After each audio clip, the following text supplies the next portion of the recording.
안녕하세요. 사회정책론 9주차 강의를 시작하겠습니다.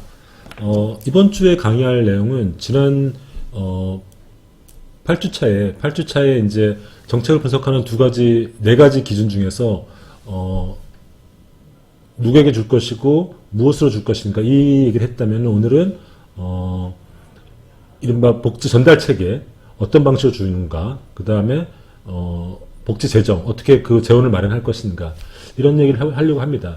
특히 이번 주제 같은 경우는 최근에 긴급재난지원금과 관련돼서 재정 건전성, 왜냐면 긴급재난지원금 그 2차 추경을 통해서 그 재원을 13조 정도의 재원을 마련했는데 일부 돈이 부족해서 국채를 발행했다는 것 아닙니까? 그리고 이 국채를 발행하는 과정에서 이 기재부랑 정부 여당 사이에 갈등이 있었다는 거죠. 이거는 뭐냐면 복지를 우선할 것인지, 긴급한 상황에 복지를 우선할 것인지, 아니면 그럼에도 불구하고 국가 재정의 안정성, 건전성을 더 우선할 것인가, 이 갈등이거든요.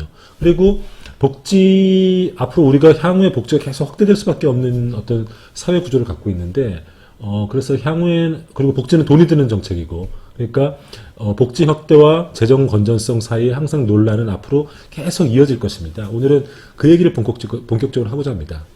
그리고 제가 사회정책론 같은 경우에는 기말고사 문제를 좀 빨리 내려고 합니다. 왜냐하면 여러분들이 충분히 준비할 수 있는 시간을 주기 위해서. 그래서 아직 확정된 건 아닌데, 어떤 책을 읽고, 최근에 어떤 우리 복지 이슈, 특히 노인 문제와 관련된 책을 읽고 여러분들의 어떤 감상평이라든지, 또 최근에 긴급재난지원금 그것들을 신청하고 그걸 사용하는 어떤 개인의 경험들을 좀 서술하는 이런 식의 조금 일상적인 굉장히 구체적인 문제로 좀 기말고사를 내볼까 이런 생각을 하고 있습니다. 어쨌든 오늘 강의는 이런 내용을 하려고 생각하고 있고, 기말고사도 조금 한 1, 2주 안에 좀 제가 생각하는 것들을 내도록 하겠습니다. 여러분들이 충분히 준비할 수 있는 시간을 갖도록 하기 위해서. 그리고 오늘은 본격적인 강의에 앞서서 지난 5월 3일까지 여러분들이 이 강의와 관련돼서 점수를 매겼지 않습니까? 중간 설문을 하셨는데 그것들을 같이 검토해 보면서 이 강의가 지금 어떤 부분을 개선해야 될지, 어떤 부분들이 어떻게 평가받고 있는지, 이런 것들을 같이 점검하는 시간을 먼저 갖도록 하겠습니다. 그러면은 함께 한번 보시죠. 이 사회정책론 여러분들의 이제 강의 평가를 보니까 총 37명이 참가하셨습니다. 37명이 참가했고, 그 다음에 여러분들이 먼저 여러분들의 어떤 강의 참여도 좀 보면은 이 수업에 열심히 참여하고 있다라고 대답하는 사람이 모든 사람이 보통 이상이고, 매우 그렇다는 사람도 14명이라서 많은 사람이 열심히 참여하고 있다는 걸 알겠습니다. 그 다음에 이 수업 시간에 투여하는 시간을 보면은 대개는 1시간에서 2시간 사이가 많은 것 같고, 그 다음에 4시간 이상 혹은 3시간 이상이라고 하는 사람도 이렇게 한두 명 있었습니다. 그 다음에 이 수업을 듣기 위해서 서적과 논문을 찾아본 사람은 14명 정도, 그러니까 37.8% 정도. 그 다음에 질문을 한 분들은 5분밖에 없어요. 그러니까 질문을 더 많이 했으면 좋겠네요. 그 다음에 흥미가 생겼다는 질문에 대해서 대개는 보통 이상이라고 말했죠. 그 다음에 이 강의가 이해하기 쉽냐는 질문에 대해서 제가 눈에 띄는 거는 1명, 그 다음에 강의를 동영 상태에서 이해가 깊어졌다도 1명, 이 1명은 아니라고 답하셨어요. 그러니까 이 한 분이 누군지는 모르지만 어쨌든 이 한 분은 이 강의 동영상을 보고 이해하기 쉽지도 않았고, 그 다음에 이해가 깊어지지도 않았다고 하셔서 어떤 분인지 모르겠는데 저로서는 이제 한 분이 신경 쓰이는 거죠. 어쨌든 이분은 좀 관심을 더 가졌으면 좋겠어요. 그리고 조금 지금 이 과목이라는 게, 이 사회정책 과목이 지금 현실의 어떤 복지정책과 굉장히 밀접하게 연관되어 있기 때문에 조금 시사에 관심을 갖고 그러면 더 시사를, 지금 현실의 문제를 이해하는 데 도움이 많이 될 거라고 봅니다. 그 다음에 다음은 이제 8번부터는 저에 대한 평가인데, 강의 동영상이나 장의자료는 이해하는 데 도움이 됐냐? 대개는 보통 이상이고, 그 다음에 교수님은 그 동영상 강의를 충실히 하셨냐? 그것도 역시 보통 이상이 많고, 학생들에게 학습 동기를 부여했느냐? 이것도 보통 이상이 많았고, 교수님들은 학생들의 질문에 성실히 답했냐? 이것도 보통 이상이 많았습니다. 그 다음에 수업 준비를 철저히 했냐도 여러분들이 되게 후하게 평가해 주셨어요. 그래서 전반적인 만족도는 5점 만점에 4.22, 그러니까 전부 100점을 한 사람은 84.3점 정도 받은 거라고 저는 생각합니다. 그러니까 뭐 84.3점은 뭐 어쨌든 부정적인 답변이 없는 걸 저는 안심하고 있고, 좀 더 이제 여러분들이 더, 특히 아까 한 분, 여러분들이 더 강의를 잘 이해할 수 있도록 저도 이제 분발하도록 하겠습니다. 어쨌든 지금까지 저희 이 사회정책론 강의의 중간 평가는 이 정도의 평가였다. 이런 것점을 말씀드리겠습니다. 그럼 강의를 시작하시죠. 사회정책론 9주차 강의를 시작하겠습니다. 지난 시간 8주차 강의에서는 복지정책을 분석하는 툴로서 대상체계와 급여체계에 대해서 말씀드렸습니다. 대상체계는 정말 누구에게 그 복지 혜택을 줄 것인가라는 문제였고, 이와 관련해서 이제 보편복지와 선별복지의 어떤 쟁점이 있다고 말씀드렸고, 급여체계는 무엇을 줄 것인가, 즉 어떤 형태를 줄 것인가에 대해서 와 관련된 것이고, 이와 관련해서 현금을 줄 것이냐, 혹은 현물로 줄 것이냐, 이제 서비스나 물품, 혹은 그 중간 형태인 바우처로 줄 것이냐, 이런 쟁점이 있다고 말씀드렸습니다. 오늘 복지정책을 분석하는 틀로서는 세 번째, 네 번째, 즉 전달체계, 즉 어떻게 줄 것이냐, 여기서는 쟁점은 공공이 주도할 것이냐, 민간이 주도할 것이냐, 뭐 이런 부분이고, 재원체계는 이 복지에 드는 재원, 이른바 복지재 재정을 어떻게 운용할 것인가, 즉 복지에는 돈이 드는데 이 돈을 어떻게 마련할 것인가, 이 쟁점입니다. 그래서 오늘 쟁점이 많을 것 같은데 한번 보시죠. 첫 번째, 먼저 복지정책의 전달체제는 이 복지를 어떻게 제공할 것인가라는 문제입니다. 그러니까 특히나 이제 자산조사 방식, 그러니까 공공부조, 우리나라로는 이제 국민기초생활보장법이죠.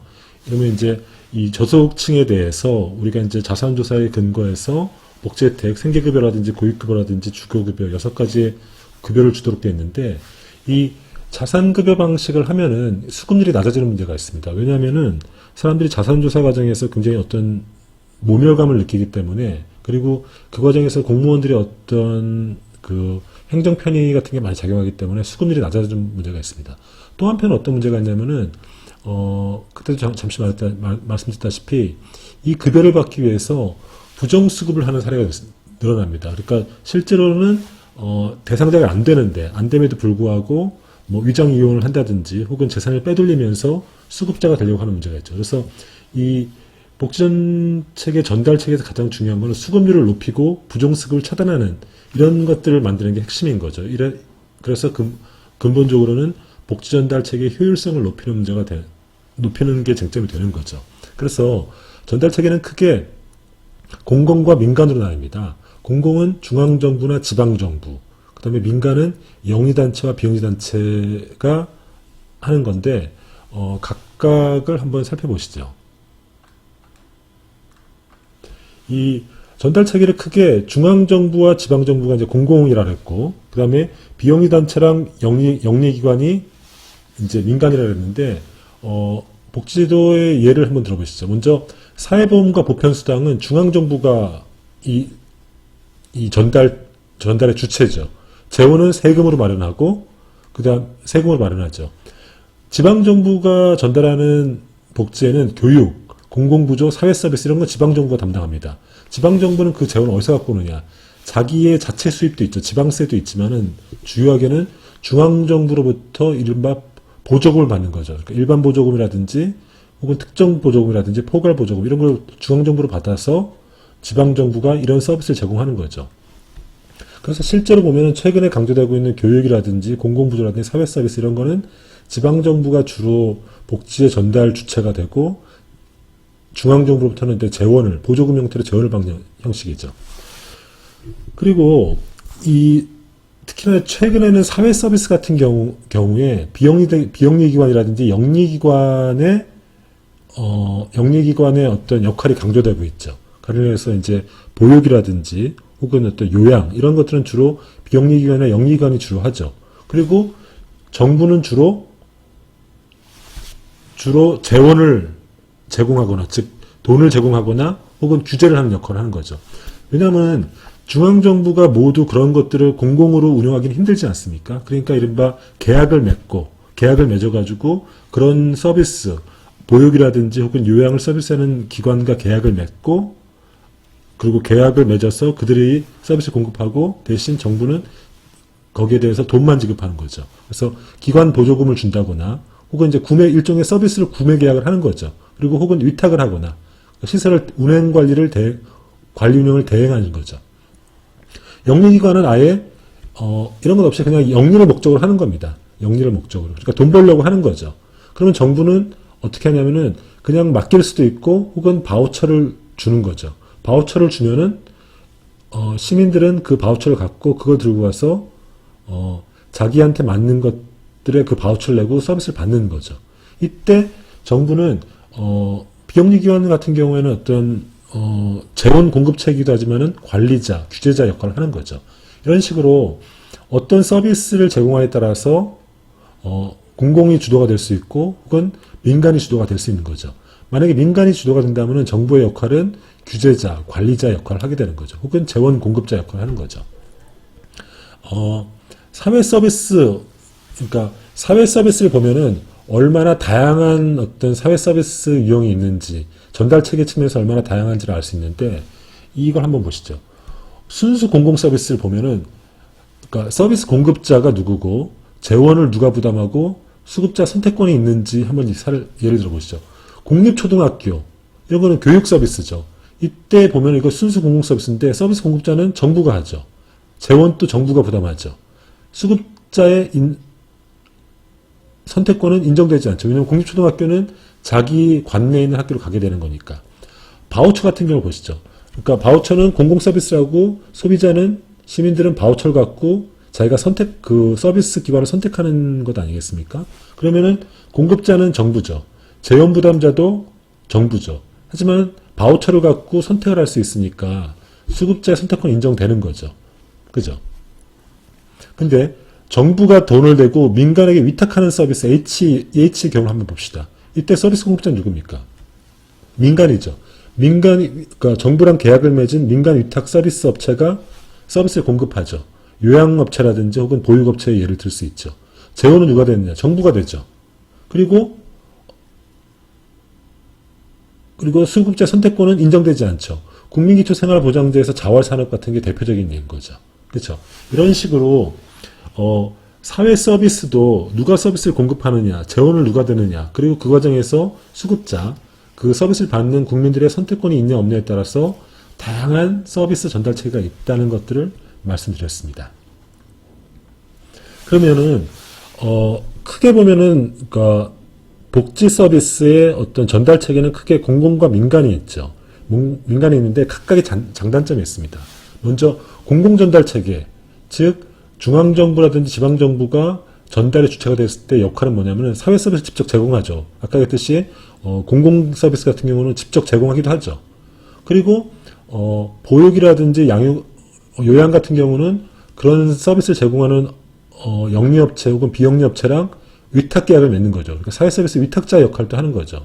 그리고 민간 부분에 대한 재정을 지원하죠. 위탁을 맺고 돈을 대주는 거죠. 서비스를 이렇게 제공하면은 거기에 드는 비용을 국가가 대주는 거죠.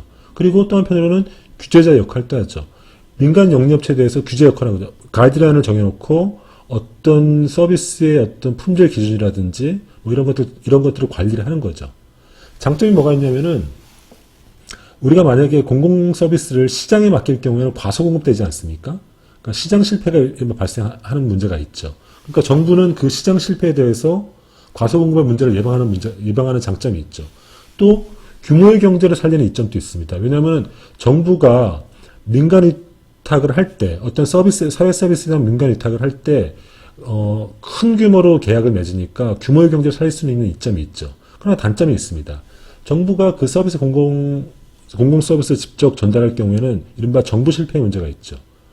그죠? 그리고 관료제의 비효율성의 문제가 있습니다. 왜냐하면 정부가 독점적으로 서비스를 제공하니까 경쟁이 없는 상태니까 소비자 만족이라든지 이런 것보다는 정부 위주로 할 가능성이 있죠. 이른바 이런 관료제의 비효율성이 드러날 가능성이 있죠. 두 번째, 그러면 시장에 맡기는 경우를 한번 생각해 봅시다. 복지를 시장에 맡긴다. 이른바 우리 요양 서비스라든지 혹은 보육 서비스, 그러니까 민간 유치원이라든지 민간 요양병원 같은 거 생각해보면 좋습니다. 이거는 이제 복지를 시장에 맡긴 경우죠. 시장에 맡기면은 어떤 문제가 있습니까? 돈 있는 사람들은 그 서비스를, 좋은 서비스를 받을 가능성이 높은데, 그렇지 않은 사람들은 받지 못하게 되죠. 이른바 복지를 시장에 맡을 경우에 그 배분의 결과가 굉장히 불평등할, 그 사람들의 어떤 경제적 지위에 따라서 서비스의 배분이 굉장히 불평등해질 가능성이 있는 거죠. 그리고 본질적으로 복지라는 것들이 탈상품화인데, 이른바 상품화시킨 것들을, 시장에 상품화된 것들을 탈상품화하는 것이 복지의 본성인데, 그것을 다시 시장에 맡긴다는 게, 시장에서 상품화한다는 게 되겠는가, 이런 문제가 있는 거죠. 그럼에도 불구하고 복지 서비스를 시장에다가 맡기는 그런 요구가 끊임없이 나오는 이유는 뭐냐면은 이른바 고소득층의 어떤 수요죠. 왜냐하면은 국가가 일률적으로 했을 때 이른바 비효율성, 그 다음에 낮은 품질 이런 게 문제가 되니까 고소득자를 중심으로 복지 서비스를 시장으로 넘겨라, 이런 요구가 많은 거죠. 대표적인 게 영리병원 같은 겁니다. 영리병원의 예를 들면은 우리가 이제 의료 서비스, 우리나라는 의료 서비스는 대개는 국민건강보험 아래서 국가가 수가를 관리하게 돼 있죠. 그리고 모든 병원은 당연 지정돼서 그 국민의료보험 체제로 들어오게 돼 있습니다. 그리고 수가를 관리하는데, 그렇게 되면은 국가가 수가를 통제하니까 양질의, 그러니까 고가의 의료 서비스는 제한이 들어오는 거죠. 근데 일반적인 소비자, 의료 소비자들은 상관없는데 굉장히 내가 부유하다고 가정했을 때 이 사람들은 지금의 의료 서비스에 만족하지 못하는 거죠. 자기는 돈을 더 들여서라도 고가의 혹은 품질 좋은 특별한 의료 서비스를 받고 싶은 욕망이 있거든요. 그죠? 그러니까 이런 사람들 중심으로, 그리고 그런 사람들과 결탁한 혹은 그런 사람들의 수요에 반영하는 민간 보험업체들, 그리고 민간 영리병원들, 이런 데를 중심으로 복지를 시장으로 맡기면 좋겠다, 시장으로 맡겨라, 이런 요구가 생기는 거죠. 하지만은 아까도 말씀드렸다시피 복지의 본질이라는 것이 탈상품화인데, 그것을 다시 시장에서 상품화한다는 것이 복지의 본질에 맞겠는가? 그리고 시장에 맡겼을 때 그 서비스의 불평등성, 이런 것들을 어떻게 우리가 규제할 수 있겠는가, 이런 게 문제가 되는 거죠. 세 번째는 비영리 조직입니다. 그래서 공공도 아니고 시장도 아니니까 비영리 조직. 그러니까 영리를 목적으로 하지 않은 조직들, 이른바 NGO라든지 뭐 이런 조직들 중심으로 서비스를 하는 거죠. 우리가 예를 들면 이제 교회라든지 혹은 뭐 각종 사회복지 시설들, 이런 것들이 비영리 조직의 대표가 될 텐데, 이들의 문제는 뭐냐면은 재원의 부족인 거죠. 항상적인 재원의 부족이 있으니까 필요한 서비스를 공급하는 데 한계가 있을 수 있죠. 그리고 이 비영리 조직은 대개는 어떤 종교 집단이라든지 혹은 어떤 기부자들의 돈으로 움직이기 때문에 일부 집단에 한정되는 문제가 있죠. 그리고 그래서 정작 필요한 집단에 배제되는 거죠. 가령 종교단체에서 하는 어떤 서비스를 생각해보면은 그 영리단체를 운영할 때 특별한 목적이 뭐 캐톨릭 신자 혹은 기독교 신자 혹은 불교 신자, 이들을 대상으로 하는 거라고 하면은 일부 집단에 한정되는 문제가 있는 거죠. 또 다른 문제는 뭐냐면은 이런 식의 비영리 조직이 대개는 어떤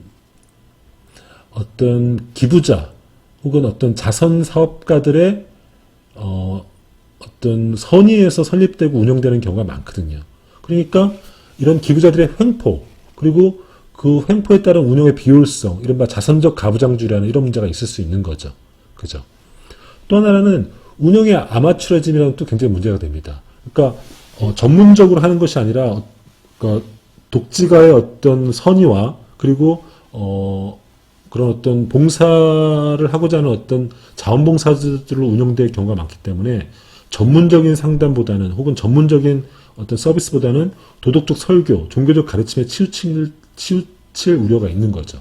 그리고 자원봉사자 위주로 활동하니까 이들 자체, 자원봉사 자체에게 열정페이를 강요하는, 즉 정작 자원봉사자들의 어떤 삶의 질이라든지 복지가 낮아지는 이런 문제가 있는 거죠. 그래서 공급 주체별로 뭐 국가주도 혹은 공공주도, 민간주도, 그리고 민간은 다시 시장과 비영리 조직에 이런 걸로 나눠지는데 각각의 장단점이 있는 거죠. 그죠? 근데 중요한 건 뭐냐면은 우리가 알다시피 1960년대부터 1970년대까지 이른바 복지 황금기 시대에는 공공주도의 혹은 국가주도의 복지가 확장되는 시절이었습니다. 그러나 1970년대 이른바 오일 쇼크라든지 이런 어떤 스태그플레이션, 복지국가 위기를 맞으면서부터 이른바 국가 역할을 축소하고 시장과 혹은 민간의 영역, 비영리 단체의 역할을 강화하는 쪽으로 어떤 복지 공급 체제를 변화시키자는 주장이 많아지거든요. 이것을 이제 복지다원주의라고 하는 거죠. 즉 1970년대 복지국가 위기 이후로 정부의 다양한 주체도 복지를 하는 주체로 등장할 수 있다. 그리고 해야 된다. 이런 게 복지다원주의죠. 근데 이거는 뭐 여러 가지 측면이 있습니다. 이거는 어떤 의미에서는 그러니까 굉장히 복지를 강조하는 학자들은 이 복지다원주의를 굉장히 우려스럽게 바라보죠. 왜냐하면 이거는 국가 역할을 축소하기 위한 어떤 주장이다. 이렇게 주장하는 사람도 있습니다. 그러니까 복지다원주의라는 미명하에 국가 역할을 축소하려고 한다. 이렇게 주장하는 사람도 있고 또 한편으로 우파적 입장에서는 국가 역할을 축소하기 위해서 시장과 민간 영역을 확대하는 이데올로기로서 복지다원주의를 주장하기도 하죠. 근데 실제로는 그 정답은 그 중간 정도에 있는 것 같습니다. 즉 어떤 복지를 국가만 전담하기도 힘들고 또 그것을 모두 민간이나 시장에만 맡기는 것도 힘들거든요. 그러니까 일정하게 국가와 민간 시장 영역의 협업이 필요한 건 사실입니다. 그래서 복지 주체를 국가, 시장, 기업, 비영리기관, 가족으로 봤을 때 각각의 역할이 있죠. 그죠? 국가는 소득보장이나 의료보장이나 사회서비스 역할을 하는 거죠. 시장은 사적 의료 및 연금 혹은 사회서비스를 하는 거죠. 즉 시장에서 가령 연금회를 들면은 국가는 국민연금이라든지 혹은 뭐 이런 걸 통해서 노후보장책을 마련하지만은 시장도 각종 퇴직연금 같은 것도 운영을 합니다. 그러니까 삼성생명이라든지 뭐 동부화재 뭐 이런 민간 보험업체들도 퇴직연금을 실제로 운영을 하면서 가입자를 모집을 하죠. 그러니까 일정하게 그 복지 역할을 하는 거죠. 물론 이제 그럴 경우에 이제 소득이 많은 사람이 더 이제 유리한 문제는 있지만 그리고 시장에서도 사회서비스 제공하죠. 아까 얘기했듯이 영리 유치원이라든지 혹은 뭐 영리 요양병원 이런 것들도 그리고 기업도 복지의 중요한 주체입니다. 그때 얘기했다시피 어떤 면에서는 한국의 국가 발전은 경제 성장을 위해서 복지를 억압했던 거였는데 그 복지의 부족분을 기업이 많이 메꿨다고 볼 수 있는 거죠. 이른바 법정복지, 기업복지, 이른바 퇴직금이라든지 퇴직연금은 법으로서 하게 돼 있거든요. 그 다음에 노사협약에 의해서 각종 뭐 자녀 수당이라든지 의료보험 혜택들을 줬거든요. 이런 것들도 기업 차원에서 하는 어떤 복지가 되는 거죠. 즉 그리고 비영리기관에서 각종 사회복지 서비스를 하는 거죠. 그 다음에 가족도 복지의 중요한 주체가 될 수 있죠. 가족은 실제로는 사적 소득 이전을 해주죠. 가령 뭐 상속이라든지. 그 다음에 비공식적으로 보호 서비스 해주죠. 예를 들어서 실제로 예전에 국가복지가 취약했을 때는 부모 늙은 사람들의 어떤 노후 보장이라든지 혹은 그들의 돌봄 이런 것들을 사실은 가족이 책임졌죠. 근데 이런 측면도 있습니다. 이제 특히나 우리나라 같은 경우는 효 같은 것들, 효문화 혹은 어떤 대가족 문화 이런 것들이 굉장히 높은 가치를 받고 한국의 효문화가 굉장히 한국적인 전통으로 추앙받는데 실제로는 이렇게 보는 측면도 있습니다. 왜 우리 사회가 발전주의 근대 이후로 효를 강조했을까? 어떤 면에서는 국가가 하지 못하는 어떤 복지를 가족에게 떠넘긴 측면도 있습니다. 왜냐? 고용을 한 이후에 65세 노인이 되면은 그들에게는 이제 소득 보장과 돌봄 서비스, 건강보험이 필요한데 국가가 그런 것들을 완비해 줬어야 되는데 사실 그렇게 하지 못했죠. 그럼 그것을 누군가 책임져야 되는데 사실 그것이 가족의 책임으로 돌아오는 것이죠. 그죠? 그리고 그것을 위한 어떤 정당한 이데올로기로서 효 이런 걸 강조하는 거죠. 그다음 노후 그것이 한국적인 문화이냐? 근데 실제로 따지고 보면은 더 정확히 따지고 보면은 그 가족의 역할이라고 하지만 실제로는 며느리의 역할이었던 거죠. 그러니까 그런 어떤 돌봄이라든지 노후 보장의 어떤 모든 어떤 역할이 여성 가족 노동으로, 그래서 정확하게는 여성에게 몰빵됐던 문제가 있을 수 있는 거죠. 이런 것들이 과연 정당한가? 정당하지 않다는 거죠. 이런 가족주의가 셌던 나라들로서 제가 예전에 말씀드렸던 게 스페인이라든지 이탈리아라든지 그리스 이런 나라를 말씀드렸거든요. 근데 이런 나라들 특징이 뭐냐면은 우리나라처럼 대가족을 선호하고 그 다음에 어떤 여성의 역할들, 가족 내 여성 노동의 역할을 강조하는데 이런 나라들의 공통 특징이 뭐냐면은 출산율이 굉장히 낮다는 겁니다. 즉 가족주의를 강조하는 나라일수록 오히려 가족 붕괴, 가족 해체 위험이 크다는 역설이 발생하는 거거든요.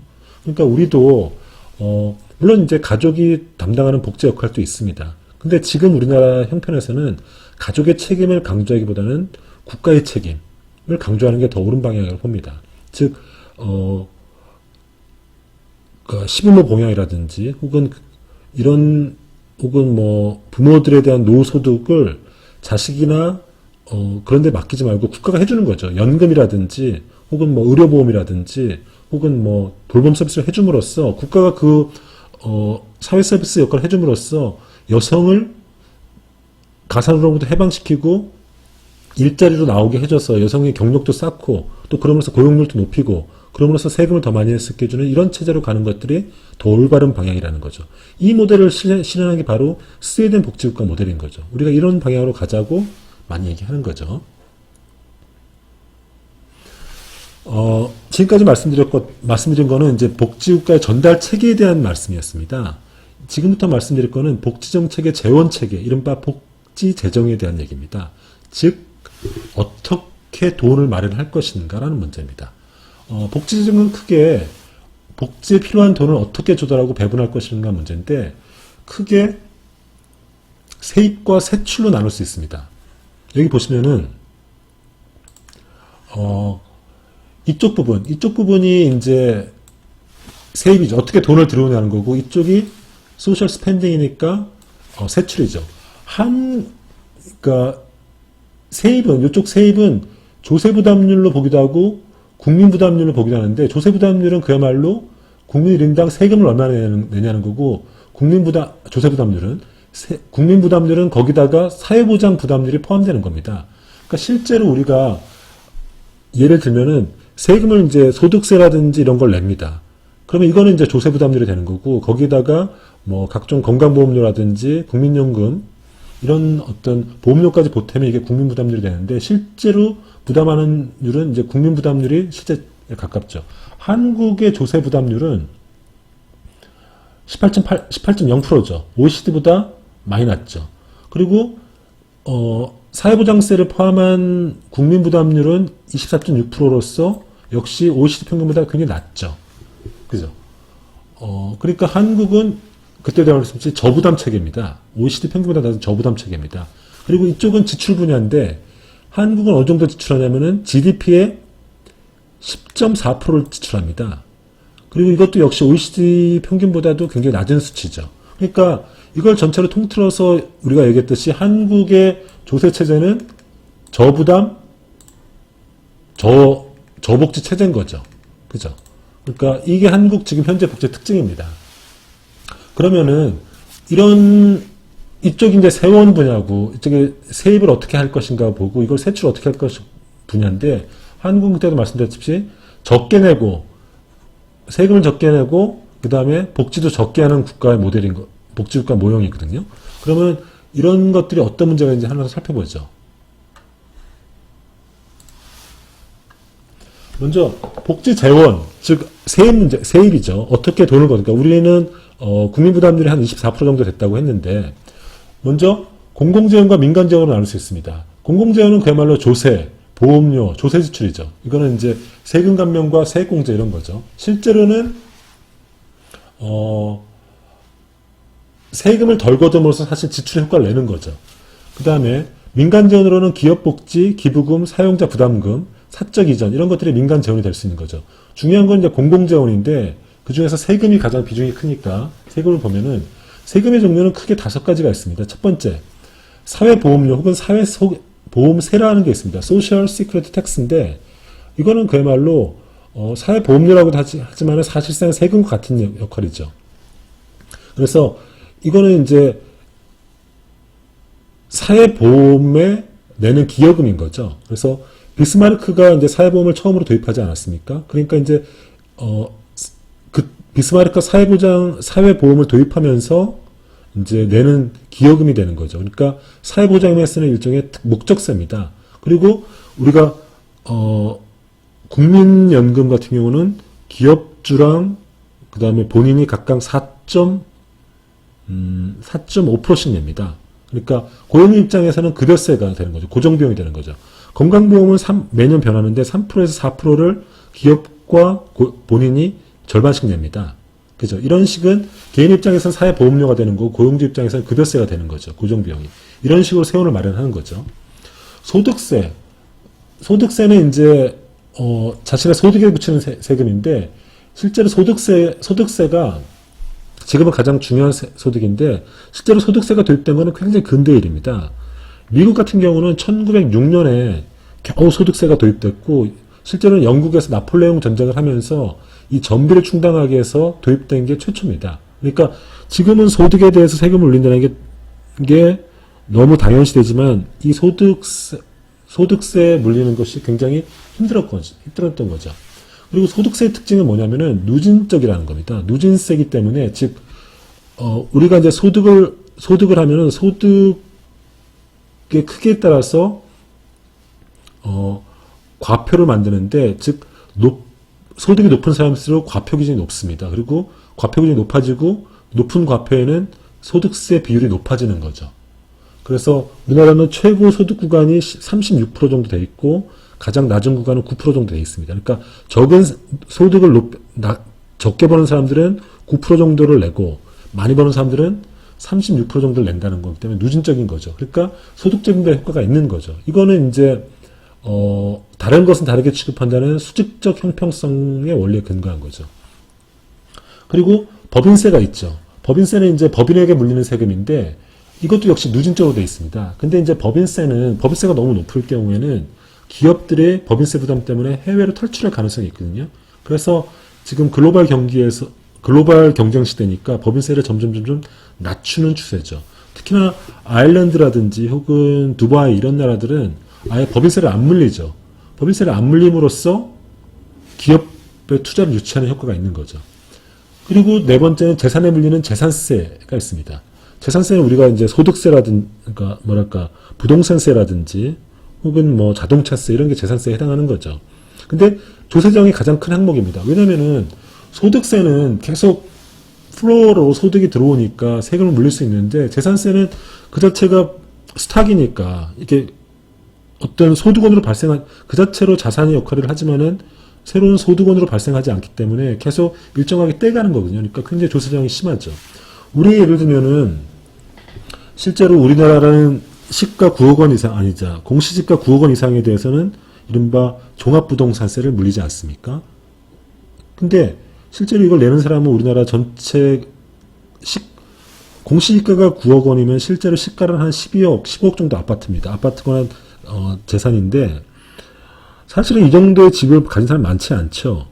그리고 이 정도 내는 사람들은 우리나라 국민 중에 한 거의 1%, 1.5% 정도밖에 안 되지만은 굉장히 조세정이 큰 거죠.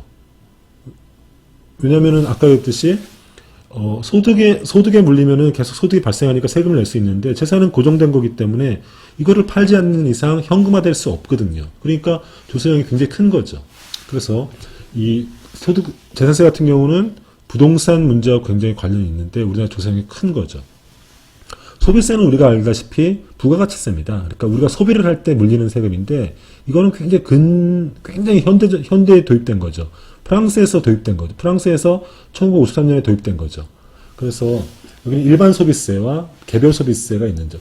개별 소비세는 특히 일반 소비세는 부가가치세고 개별 소비세는 이른바 굉장히 사치품에 대한 매기는 거 있지 않습니까? 혹은 담배라든지 술에 매기는 거 이런 거 죄악세는 거죠.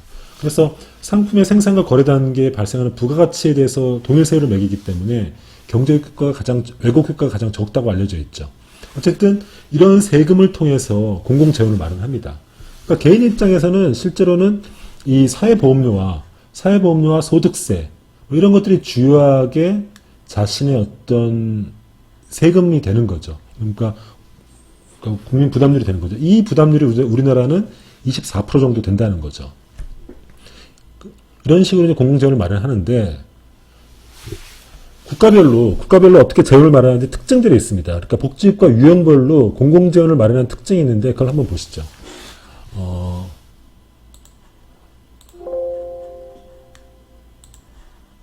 보시죠. 먼저, 우리가 이제 그 복지국가 유형을 세 가지로 보지 않았습니까? 세 가지로 봤는데, 먼저 자유주의 유형과 보수주의 유형과 삼인주의 유형으로 봤는데, 일단 공공재원의 총액을 한번 보시죠. 총액 기준을 보면은 공공재원의 총액을 보면은 공공재원이, 그러니까 전체 보험료 중에서 공공재원이 담당하는 비율은, 즉 국가가 얼마나 많이 담당하는가 비율을 보면은 역시 3인주의 유형이 가장 크죠. 3인주의 유형이 가장 크고, 그 다음에 보수주의 유형이죠. 그리고 상대적으로 자유주의 유형은 공공재원의 비중이 낮죠. 왜냐하면 자유주의 유형에서는 이 복지를 주로 시장이라든지 비용단체의 역할을 강조하다 보니까. 3인주의 유형이 국가복지가 강한 형태니까 공공재원의 비중이 크죠.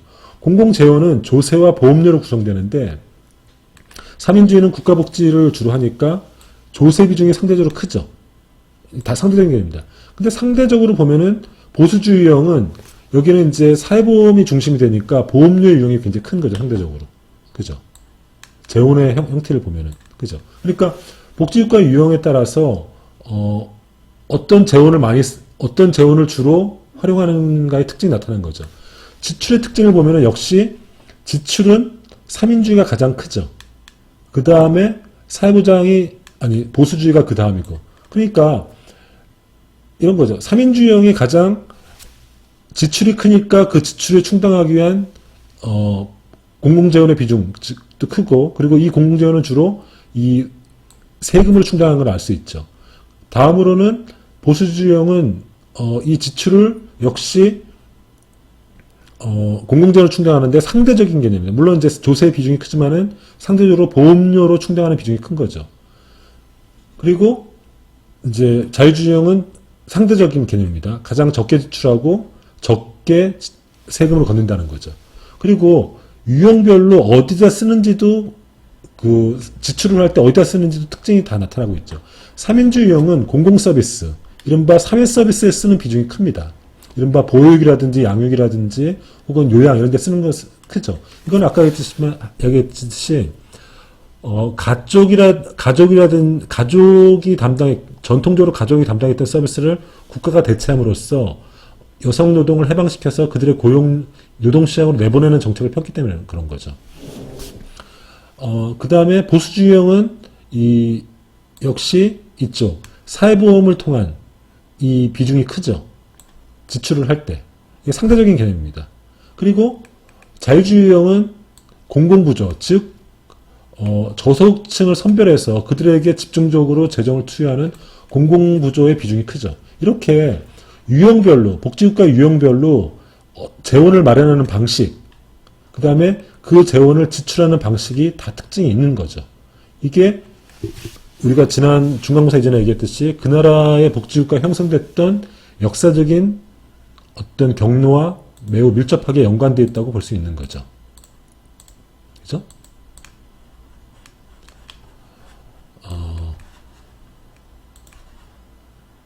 다음은 복지자원의 부담 주체별로 사회복지 지출을 구분하는 건데, 우리가 쓰는 지표가 어떤 걸 의미하는지 한번 보는 겁니다. 보통 복지 재정은 크게 일반 정부 지출과 사회보험 급여와 민간 지출로 나눠져 있습니다. 그러니까 복지 재원을 마련할 때 이쪽 두 부분이 공공 재원이고 이쪽이 민간 재원인데 공공 재원은 역시 요 세금으로 하는 것과 보험료로 하는 이런 게 있는데, 우리가 이른바 국가 비교를 할 때 OECD 평균이 한 20%인데 한국은 11% 정도라고 했을 때 이것이 공공사회복지 지출 규모인데, 이거는 정부 지출과 사회보험 급여를 합친 값입니다. 요게, 그러니까 보통 국가 비교를 할 때는 요걸 비교하라는 거죠. 우리가 앞에 표에서 봤던 요 그래프 그래프가 요거를 비교하는 겁니다. 그리고 민간 지출은 법정급여와 자발적 급여가 있는 거죠. 요거를 빼는 거죠. 그리고 공공사회복지 지출이 아니라 사회복지 지출이라고 하면은 공공사회복지 지출과 법정 지출을 합친 거죠. 여기가 사회복지 지출인 거죠. 총 사회복지 지출은 이 공공재원과 민간재원을 모두 합친 비용이죠. 그죠? 이게 총 사회 지출입니다. 그 다음에 이 중에서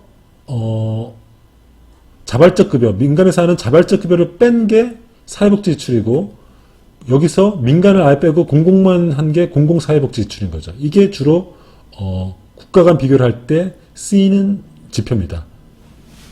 그럼 이건 뭐냐? 이 총 사회 지출은 세전이거든요. 세금을 만약에 우리가 세금을 떼내가면은 그만큼 요 비용이 줄어들게 되겠죠. 근데 세금을 뗀 게 만약에 0이라고 하면은 총 사회 지출과 복지 지출의 양은 똑같아지겠죠. 근데 우리는 또 한편으로는 조세 지출이라는 게 있습니다. 즉 감면이라든지 세액공제를 통해서 사실상 지출과 같은 효과를 내는 게 있다고 말씀드리지 않았습니까? 그러면 총 사회 지출은 요만큼 또 늘어나게 되는 거죠. 어쨌든 이런 식으로 어떤 총 그 사회 지출을 이렇게 구분을 하는데, 우리가 국제 비교에서 주로 보는 거는 요 공공사회 지출, 즉 공공재원을 어느 정도 투여하느냐는 거죠. 이게 우리 한국이 2019년도 기준으로 11% 정도 된다는 거 아닙니까? 그것은 일반 정부 지출과 사회보험 급여의 양입니다. 이게 OECD 평균이 한 20% 정도 되고 한국은 그보다 10% 정도 낮은 12% 정도 된다. 이런 거죠. 그러면 이제 지금까지 이제 복지에는 돈이 들고, 그리고 그 돈을 어떻게 마련하는가, 공공재원은 뭘 의미하고 민간재원은 뭘 의미하는가, 이런 얘기를 쭉 설명드렸는데, 제가 여기서 그리스 예를 한번 들어보겠습니다. 한국은 사실은 복지가 꾸준히 증가하고 있습니다. 이제 뒤에서 말씀드릴 텐데, 복지는 한국은 계속 꾸준히 증가하고 있죠. 지금 그러니까 저부담, 저지출 국가죠. 그래서 이제 GDP의 11%밖에 증가하지 않지만은 향후 이제 저출산 혹은 고령화, 그 다음에 이제 각종 삶의 질에 대한 욕구, 그 다음에 저성장, 양극화 이런 문제들 때문에 복지 지출은 꾸준히 증가하게 되어 있습니다. 그리고 이제 복지 지출의 문제점은 뭐냐면 이게 다 법정 지출이기 때문에 어쩔 수 없이 늘어나는 거죠. 그리고 우리나라는 아까 공공복지 지출 중에서 이제 그러니까 사회보험 급여도 포함되는데, 우리나라가 이제 국민연금이 성숙하게 되면서 이제 수급자가 늘어날 예정이거든요. 왜냐하면 65세 노인들이 많아지고, 그 다음에 이제 이제 병원 가는 사람들도 늘어나니까, 고령화 때문에 늘어나니까 이 급여가 점점 늘어나게 돼 있습니다. 그러니까 한국에서는 점점 사회지출이 가만히 내버려둬도, 특별히 복지를 확대하지 않아도 공공사회지출이 늘어나는 추세로 되어 있습니다. 그러면은 이제 많은 사람이 걱정을 하는 거죠. 보통 이게 공공사회지출은 GDP 대비 사회지출의 비중이기 때문에 GDP는 점점 커지긴 커지지만 그 증가 속도는 줄어들죠. 왜냐면 우리가 저성장이니까. 그러니까 분모는 상대적으로 고정되어 있는데 분자인 지출은 커지니까 결국은 그 차액, 그리고 세금은 늘어나지 않으니까 결국 지출은 많아지고 쓸 때는 많아지고 들어오는 돈은 없으니까, 이른바 세입은 없으니까 이른바 재정적자가 생긴다고 보는 거죠. 그리고 복지를 확대하면 이런 재정위기가 올 것이다. 이런 것들이 주요 레파토리죠. 그리고 실제로 그 대표적인 나라로 그리스의 예를 많이 듭니다. 그래서 그리스의 재정위기를 복지 확대 때문이라고 얘기하는데, 이거는 제가 이런 신화가 많이 있죠, 우리 사회에. 그래서 그리스의 재정위기를 보면서 복지 확대를 신중해야 된다. 복지 확대 속도를 늦춰야 된다. 이런 얘기 많이 합니다. 그리고 복지병 이런 얘기 많이 하는데, 제가 지금 말씀드릴 거는 그리스의 재정위기가 정말 복지 때문에 왔느냐, 이 얘기를 좀 하고자 합니다. 왜냐하면은 이 문제를 우리가 정확하게 이해해야지 어떤 복지 확대, 미래 사회의 어떤 복지 확대랑 어떤 재정 건정 사이의 균형적인 시각을 가질 수 있거든요. 먼저 결론부터 얘기 드리면은 그리스의 재정 위기가 온 것은 2000년대 중반 때, 10년대 중반 때 재정 위기가 왔었는데 그리스의 재정 위기가 온 것은 복지 때문이라는 것들은 반만 진실입니다. 절반의 진실입니다. 꼭 그것 때문이라 볼 수 없는데 첫 번째 그리스의 역사를 알 필요가 있습니다.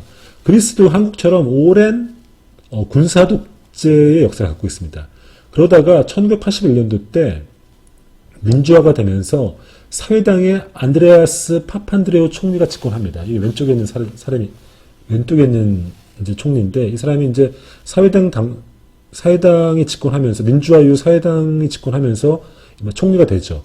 근데 민주화 기간 동안에 그리스도 오랫동안 어떤 민주화의 어떤 열기도 억압되어 있었지만 그와 동시에 복지도 굉장히 억눌려져 있었거든요. 그러면서 사회당이 집권하면서 연금과 임금이 대폭 인상되고 의료보험이 확대되고 각종 복지가 확대됩니다. 그러면서 이 과정에서 이 파판드레오 총리가 집권하는 동안에 국가 부채가 왜냐하면 이제 지출이 많아지니까 이 세입은 한정되어 있으니까 채무를 내서 그러니까 국채를 발행해서 그 세출을 충당했던 거죠. 그러니까 국가 부채가 28%에서 80%로 늘어납니다. 뭐 이건 분명히 맞는 사실입니다. 하지만은 그 당시 어떤 그 사회 그리스의 분위기 때문에 이건 어쩔 수 없는 분위기였죠. 문제는 뭐냐면은 이 파펜드로 총리 이후에 그 다음에 민주당 그러니까 보수주의 정권이 집권하는데 문제는 뭐냐면 이 정권도 포퓰리즘 정책을 계속 지속하는 거죠.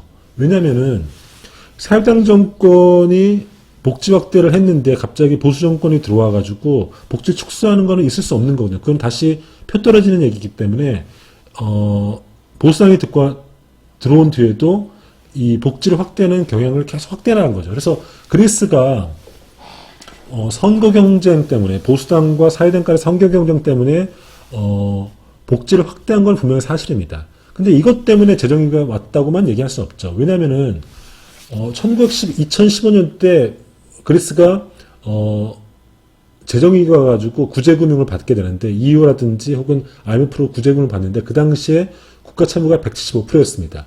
근데 그리스 재정위기의 진짜 원인은 복지 확대라기보다는 후견주의 정치 문화에 따른 부패의 원인이 큽니다. 뭐냐면은 그리스나 이탈리아, 스페인 정치의 특징이 뭐냐면 후견주의라는 건데 뭐냐면은 이른바 선거 때 후원을 지지를 약속하고 어떤 뭐 노조라든지 혹은 어떤 이익단체와 거래를 합니다. 어떻게 하냐면은 내가 표를 밀어주니까 당선된 이유로 이들에게 혜택을 주는 거죠. 이런 식의 문화가 이제 후견주의 문화인데 이렇게 노조와 결탁하면서 그리고 당선되면은 이 지지자를 공무원으로 채용하는 거죠. 그리고 이 자신을 지지해줬던 세력들에게 각종 특혜를 주는 겁니다. 이에 따른 부패가 굉장히 많은 거죠. 그러니까 이것들은 뭐냐면은 굉장히 이 과정에서 부패가 발생하고 예산이 낭비되는 거였죠. 낭비되는 문제가 있었죠. 그리고 재정위기 또 하나의 원인은 실제로 이제 재정위기는 쓰임이 많은 것, 지출이 많은 것도 원인이 되지만은 세입의 누수가 발생한 것도 중요한 원인이었는데 이때 탈세액이 굉장히 컸다는 겁니다. 그러니까 2009년도 기준으로 보면은 재정 적대 한 3분의 2가 탈세액이었다는 거예요.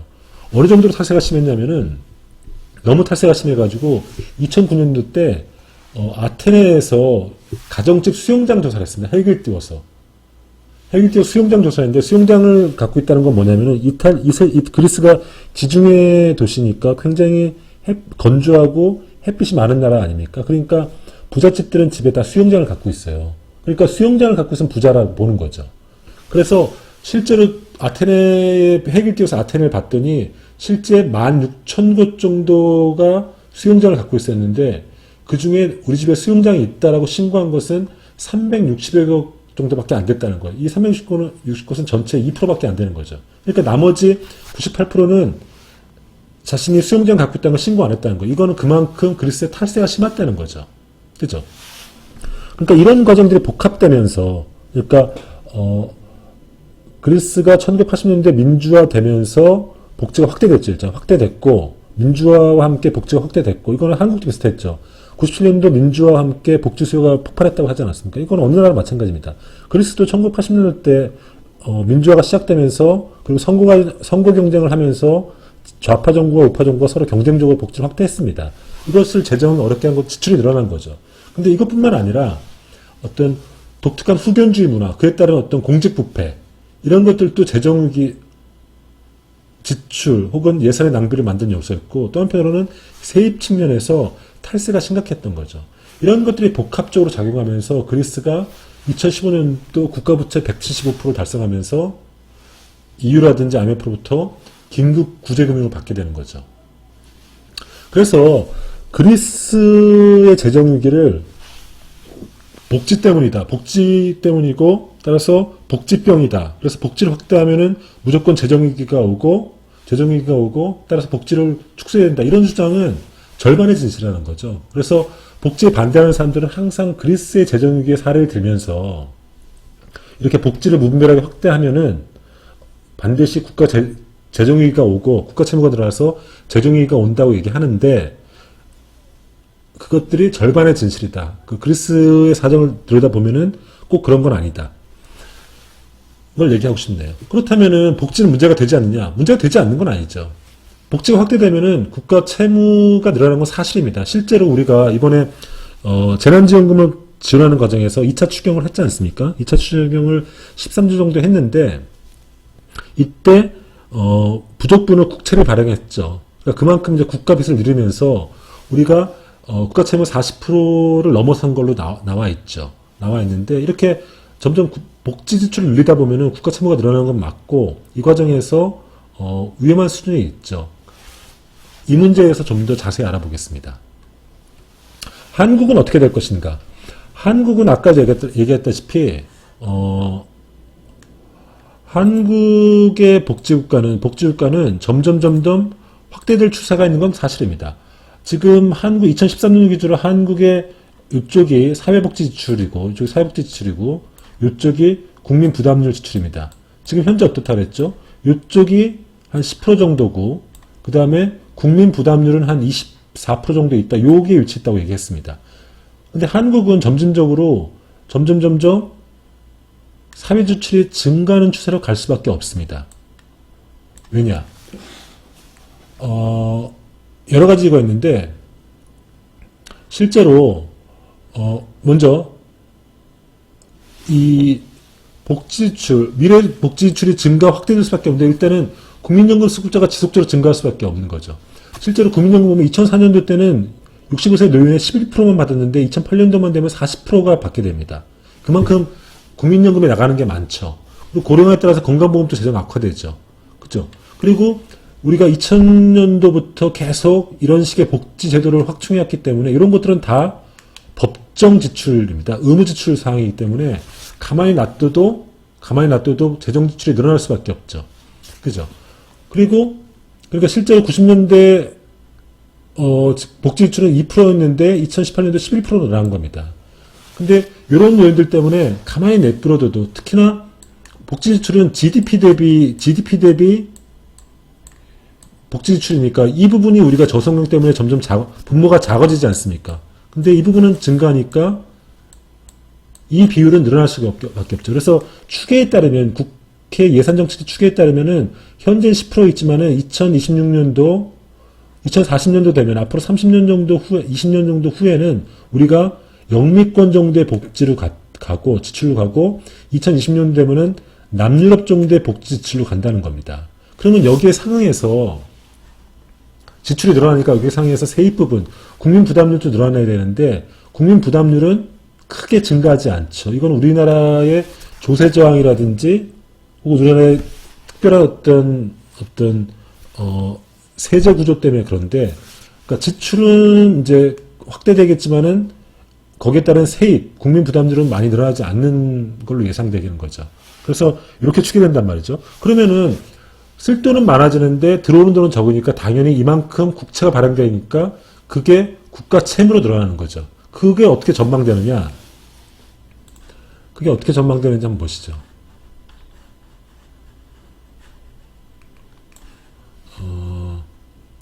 어떻게 전망되냐면은 이렇게 전망됩니다. 우리나라 국가 부채는 실제로는 굉장히 OECD 기준으로 굉장히 건전한 상태였습니다. 요 역사적 그래프를 보면은 우리가 중화공업을 했을 때 국가 부채가 굉장히 많았었죠. 이렇게 많았다가 전두환 이후로 안정화 정책을 하면서 국가 부채가 쭉 떨어졌습니다. 그래서 95년도에 최저 8%, 국가 채무 GDP 대비 8%밖에 안 됐죠. 그래서 국가 채무가 적어서 IMF가 왔을 때 이 재정이 굉장히 건전했기 때문에 공적 자금을 투여하면서 위기를 빨리 극복했다는 거 아닙니까? 그리고 지속적으로 국가 채무가 늘어나서 지금 현재 국가 채무는 2016년 기준으로 38%, 그리고 올해는 한 40%를 넘어선 거죠. 최근에 아까 했듯이 재난지원금 하면서 국가 채무가 GDP 대비 국가 채무 비율이 40%를 넘어섰다고 되어 있는데, 국가 채무가 40%라는 건 뭐냐면은 그만큼 국가가 빚을 냈다는 거예요. 그러니까 국가 빚이 GDP 규모의 40% 정도라는 건데, 먼저 확인할 게 있는데, OECD를 기준으로 하면은 우리나라 국가 채무는 굉장히 적습니다. 굉장히 적습니다. OECD 평균은 한 국가 채무가 65% 정도 됩니다. 거기에 비해서 우리나라는 국가 채무에 여력이 있죠. 여력이 있죠. 그건 확실한 건데, 문제는 뭐냐면은 우리나라의 국가 채무가 속도가 굉장히 빠르다는 거죠. 그래서 이 상태로 가면은 역시 이제 그 재경부의 추계에 따르면 우리나라도 2060년도 정도 가면은 국가 채무 비율이 65%, 70%를 갈 거란 전망이 있습니다. 그럼 어느 정도의 국가 채무가 적정하냐? 그거는 뭐 합의된 얘기는 없습니다. 근데 대략 한 70%에서 90% 정도 되면은 경제 성장이 굉장히 부정적이다. 이렇게 추계하는 거죠, 경제학자들이. 그러면 또 이런 질문을 하게 됩니다. 일본 같은 경우는 국가 채무가 200%거든요? 200% 가까이 되는데, 190%, 200% 되는데, 일본은 왜 어떻게 살아남느냐? 일본 같은 경우는 여러 가지 이유가 있는데, 첫 번째, 일본은 기축통화국이라는 겁니다. 엔화가 기축통화라는 거죠. 그러니까, 그 나라는 기축통화이기 때문에, 돈을 스스로 찍어낼 수 있는 거죠. 두 번째는, 일본의 국가 채무는 대부분 일본 국민들이 산 국채이기 때문에, 그러니까 이른바 빚쟁이들이 국민이기 때문에 갑자기 빚독촉을, 외국 투자자들이 빚독촉을 할 가능성이 적은 거죠. 그래서 이제 일본은 버틴다 이런 건데, 한국은 기축통화도 아니고, 그 다음에 국민들의 국채 소율도 상대로 낮기 때문에 국가 채무가 늘어난 건 굉장히 위험한 거죠. 그러면 어떻게 되느냐? 국채를 줄이기 위한, 그러니까 국가 채무를 줄이기 위한 가장 좋은 방법은 먼저 개인과 똑같습니다. 세입을 늘리고 그다음에 세출을 줄이는 거죠. 세출을 줄이는 건데, 그러기 위해서 어떻게 되냐? 일단은 세입과 세출 전략으로 나눠서 생각해 볼 수 있습니다. 첫 번째, 세입 전략부터 얘기해 보죠. 국가 채무 줄이기 위해서 가장 좋은 조세, 그러니까 결국은 세금을 늘리는 건데, 좋은 제도의 조건이 이겁니다. 넓은 세원, 적정 세율입니다. 넓은 세율이라는 건 뭐냐면 모든 사람이 내는 겁니다. 이른바 이게 계세주의라는 건데, 모두 계자에다가 세금 세자는 거죠. 계세주의인 거죠. 실제 우리나라에서 세금 내는 사람들은 한 절반 정도 세금을 안 냅니다. 왜냐하면 저소득이기 때문에. 근데 그러니까 이런 거죠. 저소득층은 세금을 안 내고 그들은 혜택만 받는 거죠. 그리고 중산층 이하들은 세금만 내고 혜택이 없는 거죠. 그러니까 어떤 문제가 있냐면은 중산층은 나는 세금을 내고 세금 혜택 못 받는다 이런 불만이 있고, 저소득층 입장에서는 자신들은 세금을 내지 않고 혜택만 받으니까 책임성의 문제가 있는 거죠. 그래서 조금이라도 단돈 10,000원이라도 모두가 세금을 내도록 하고 또 단돈 10,000원이라도 중산층이 세금 복지 혜택을 받아서 어떤 세금의 효능감을 높이는 정책으로 가야 된다, 이런 주장을 많이 하는 거죠. 근데 그래서 이제 이런 게 계세주의라는 거죠. 그래서 이런 식으로 조세제도를 개편하자고 주장을 하고 있고, 그러면 이제 그런 식으로 가기 위해서는 이 계세주의와 함께 결국은 세원을 어떻게 마련할 건가인데, 감세로 가면은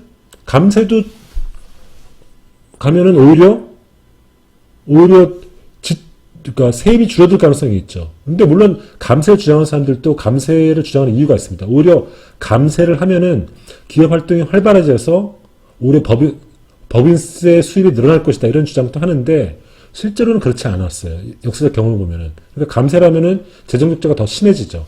그럼 결국은 부유세를 증세하거나 부유층 증세하거나 즉 부자들에게만 타겟팅을 해서 그들의 증세를 하거나 혹은 보편적 증세 즉 중산층이나 여기는 개세주도 포함되는 거죠. 중산층을 포함해서 전 국민에게 증세를 하는 건데 이래서 그 국채 발행을 줄이는 거죠.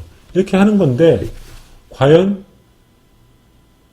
누가 증세에 동의하겠냐는 거죠. 실제로 여론조사를 해보면은 복지제도 확충에 동의하는 비율은 굉장히 높습니다. 앞으로 국민들의 어떤 의식수준이 높아져가지고 더 이상 뭐 복지에 반대하는 사람 많지 않습니다. 점점점 복지에 대한 어떤 사람들의 어떤 중요성 인식이 높아져가지고 복지를 확대된다는 주장에 동의하는 사람이 많은데 문제는 뭐냐면 그러면 그 복지를 위해서 당신은 증세하겠습니까? 얘기하면은 거기에 굉장히 동의율이 확 떨어지는 거죠.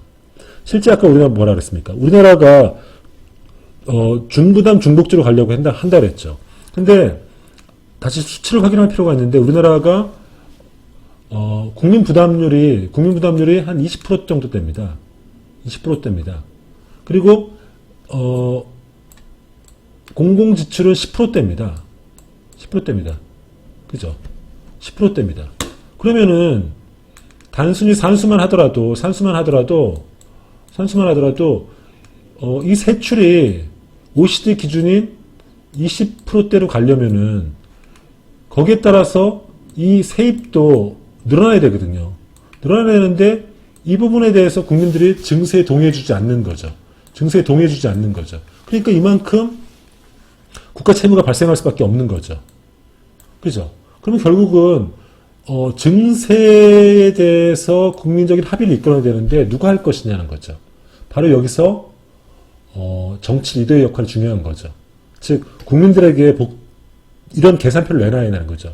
국민들에게 당신들이 이런 복지 요구 그리고 우리나라의 어떤 향후의 문제 저출산 고령화라든지 그 다음에 양극화 문제라든지 그 다음에 저성장의 문제에 솔직하게 얘기해주고 그리고 지금 복지 지출이라는 것이 지금 우리나라의 예산의 33% 정도가 차지하는데 앞으로 이것이 더 확대될 수 있다.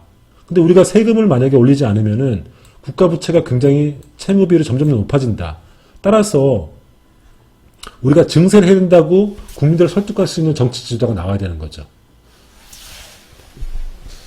근데 그게 가능한 얘기겠습니까? 왜냐면은 증세 얘기하는 순간 표 떨어지는데 그게 과연 가능하겠습니까? 그러니까 이게 쉽지 않은 거죠.